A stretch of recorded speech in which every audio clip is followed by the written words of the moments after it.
بسم اللہ الرحمن الرحیم وما كنت تتلو من قبله من كتاب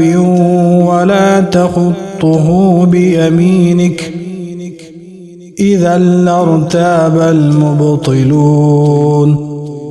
بل هو آيات بينات في صدور الذين أوتوا العلم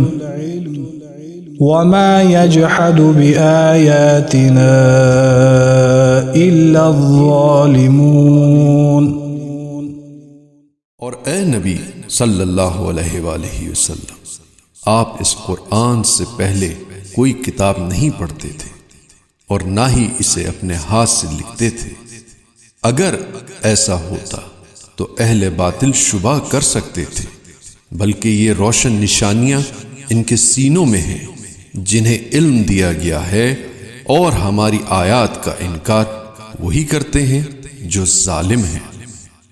قرآن کے لانے والے کا امی ہونا قرآن کریم کے معجزہ ہونے کی دلیلوں میں سے ایک یہ ہے کہ اس کے لانے والا یعنی پیغمبر اسلام صلی اللہ علیہ وآلہ وسلم نے کبھی بھی کسی مدرسے میں نہیں پڑھا اور نہ ہی کسی استاد کے سامنے زانوئے تلمیذ طے کیے، لہٰذا ایسی کتاب کا لانا جس میں بہت سے علمی نکات ہوں اور دنیا کے دانشمند حضرات اور علماء کی نظر کو اپنی طرف جلب کرے، یہ وحی کے بغیر ناممکن ہے۔ پیغمبر اکرم صلی اللہ علیہ وآلہ وسلم کے امی ہونے کی تفسیر اور اس کے معنی ان پڑھ کرنا نادرست ہے، چونکہ آپ علم لدنی اور نہ ختم ہونے والے علم الہی سے بہرمند تھے۔ حتیٰ آپ صلی اللہ علیہ وآلہ وسلم وحی کے ذریعے پڑھنا لکھنا جانتے تھے، بلکہ امی کا مطلب یہ ہے کہ آپ صلی اللہ علیہ وآلہ وسلم نے کسی مکتب میں رائج تعلیم حاصل نہیں کی۔ بس اس معنی میں امی ہونا